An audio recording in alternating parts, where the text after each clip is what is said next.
welcome back to another episode of Embarrassing Dad. But today, we're not really going to do embarrassing. Everybody keeps saying, hey Jeremy, do a cooking video or something like that, and I keep saying no, but I think I'm going to finally do a cooking video. My daughter's coming home from college. We haven't seen her in about a year, and we're going to make a little special meal for her, one of our favorites. It's kind of a popular dish. It's called Beef Birria, and we've made it several times now. It's really delicious stew, and turn the stew into a taco. It's really delicious. Anyway, I just got back from the grocery store, so my countertop is pretty bit of a mess. So we went to, sorry about the changing color lights here, but this is what my counter looks like right now. I just got a mess I got to put away. This is for tonight and tomorrow night's dinner, but for the birria, I'll be using these London broils, and we went and stopped. We got some guajillo peppers, which are these right here. They're dried. They're really good. We'll show you what to do with those here. All right, birria. Birria is kind of a two-part step here. First part is for prepping your meat. What I have here is about 6 pounds of London broil. Each one's just a little bit over 2 pounds, so it's probably about 6.5 pounds. Nice thick London broils.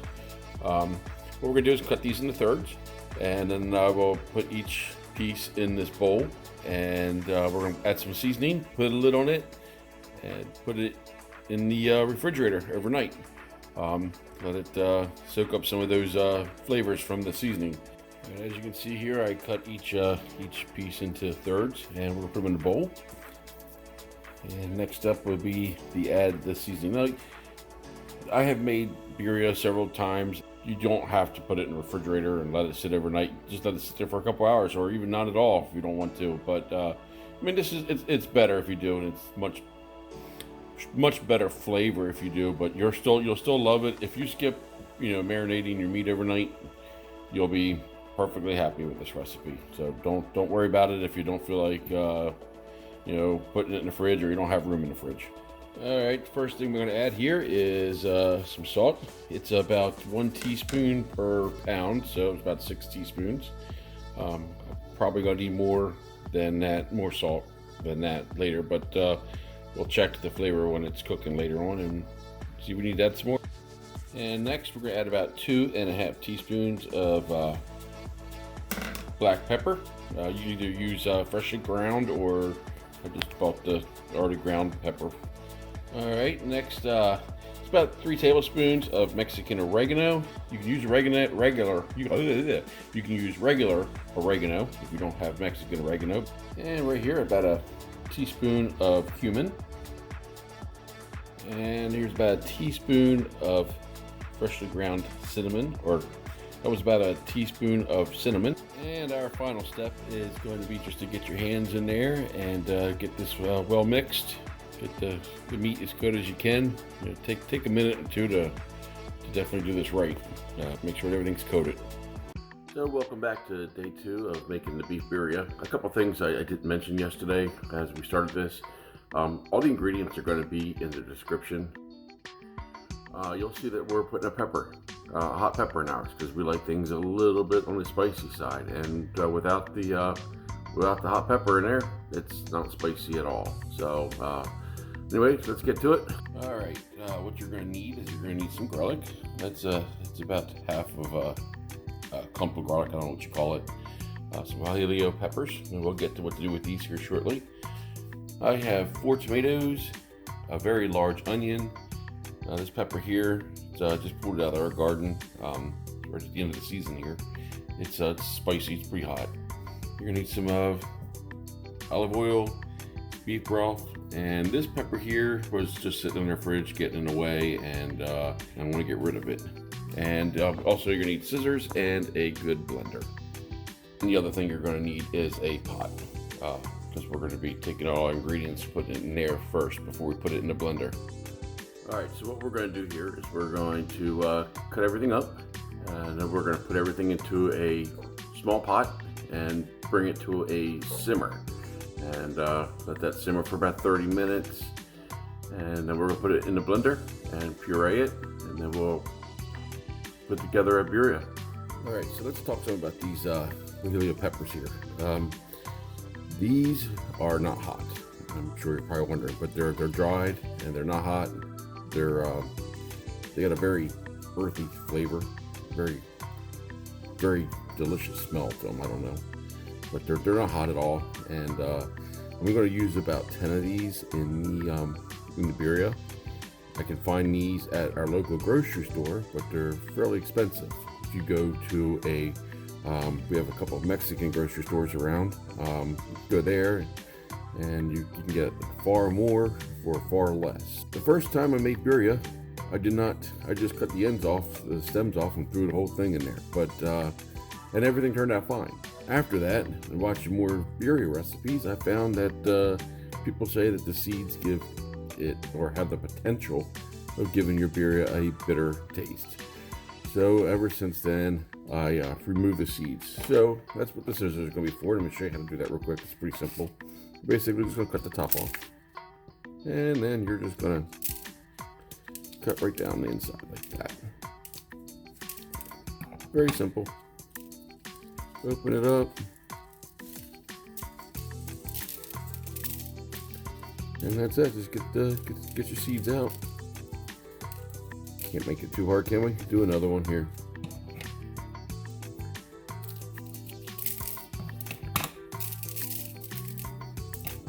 Get most of them out like that. I tried this with a knife, but it's just so much easier with a pair of scissors. There we go. With these dried peppers, sometimes you want to look for sometimes some mold or something like that can get in there if they weren't all the way dried before they were packaged. But I've only seen that once. Not a big deal.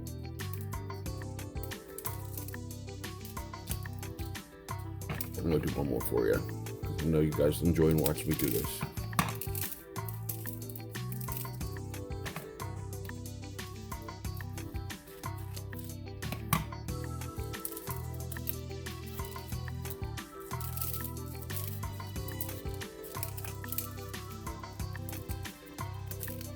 Doesn't matter if they tear, we're gonna put this thing in the blender here in a little ball. Anyway, I'm gonna keep going here with this, and I'll cut up the tomatoes. I'm just gonna cut them into big chunks, so you'll see. But go back here in a few minutes after I get these done. All right, as you can see, we've got everything cut up into, I guess, decent sized chunks here. And tomatoes. I'm sorry if you wanted to see me cutting everything up, but I figured using a knife is pretty self-explanatory. You can cut things up yourself without a tutorial on how to use a knife. All right, we got our little pot on here. We're gonna bring it up to about a medium heat and add just a little bit of olive oil. And then we're going to start throwing in our guajillo peppers.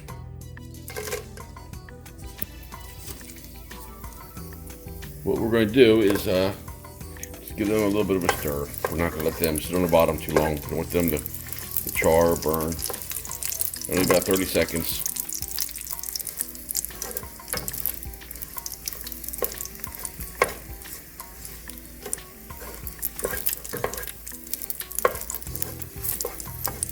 All right, and now we're going to add our onions.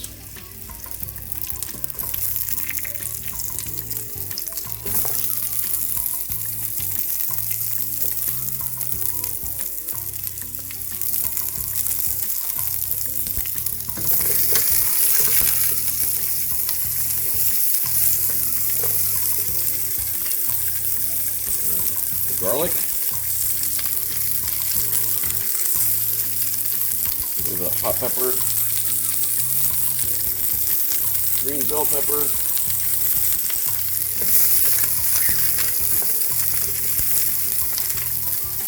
tomatoes, and finally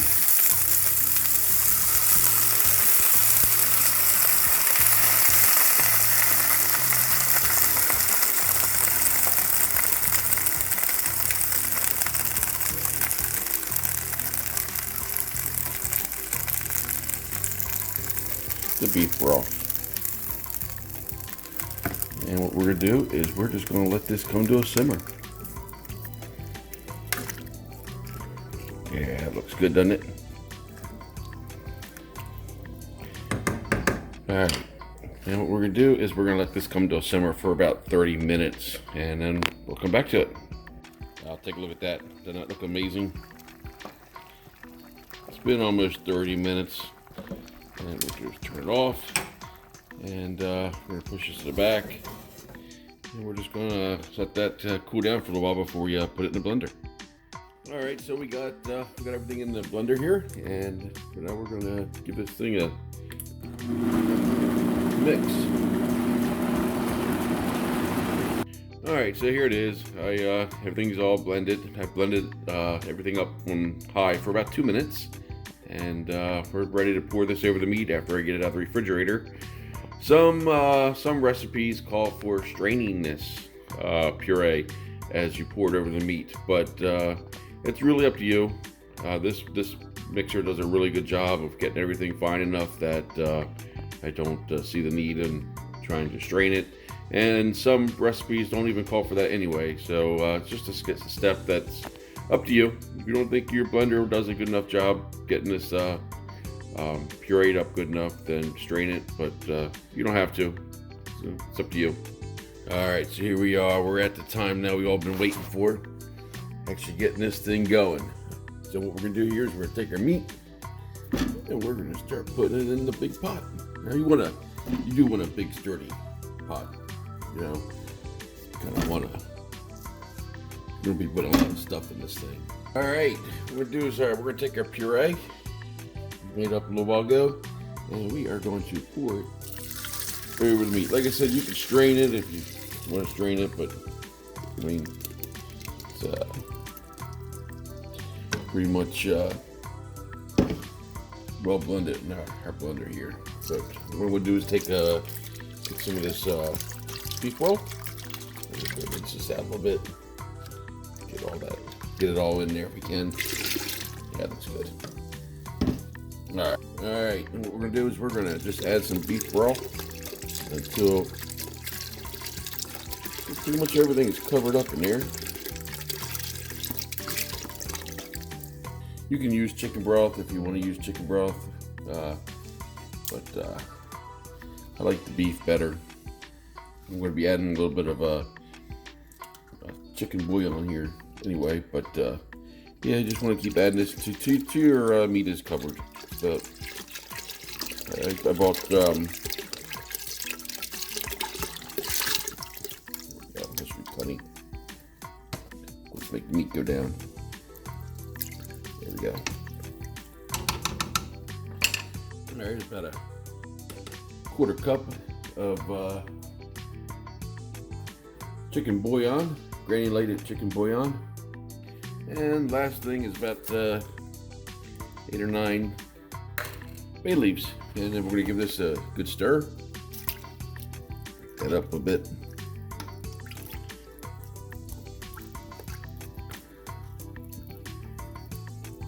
All right, I think that's good enough. All right, and then we're gonna get this thing going. It's gonna take about 4 hours. So right now it's 12:16. So I'll see you guys back maybe once or twice in between now and 4 hours from now. But give this thing a stir and check it out.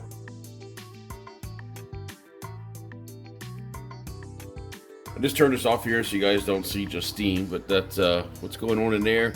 I forgot to add some vinegar to it, so I put about a quarter cup of the apple cider vinegar in there, and with about 2 hours to go yet, I figured now's a good time to put some carrots in there. So I'm gonna add, I got some peeled baby carrots in a bag here, and we're just gonna add that to that.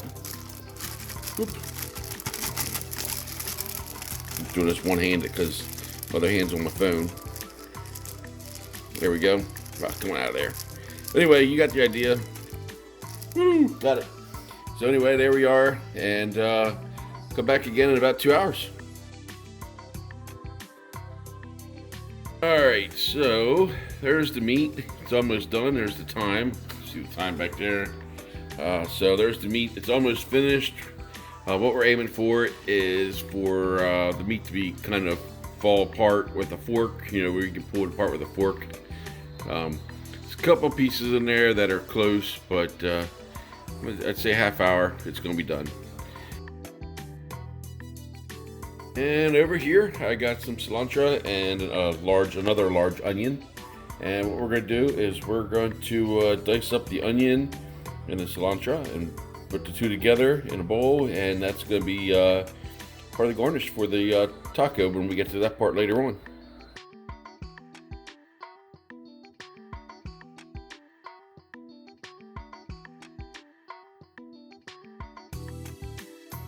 Alright, so here I'm just, you can see I've already done some of this meat. Just kind of dicing it up a little bit. You can see how tender that meat is. I'm not even putting any pressure on it, it's just going right through it. But this is how you want your meat to be. I'm going to get this all diced up a little bit, and then we'll put it in the bowl, and then I'll show you the next step after that.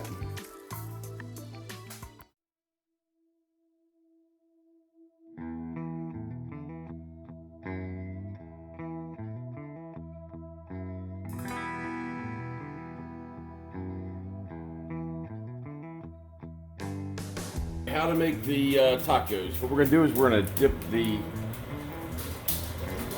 tortilla shell in the juice, in this dough, and then we're going to put it on the hot skillet.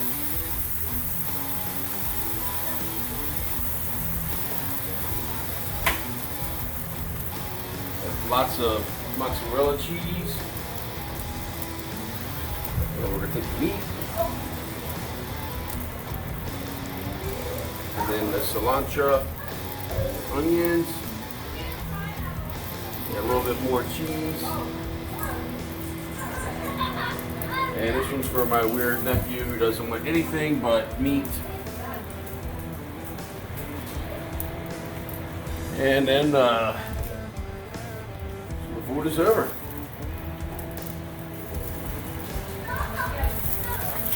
That one kind of messed up, but that's pretty much the gist of it right there.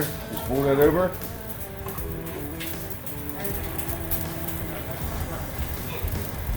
And you just let it sit there till the meat melts. Or cheese melts. Don't laugh at me. And that's it.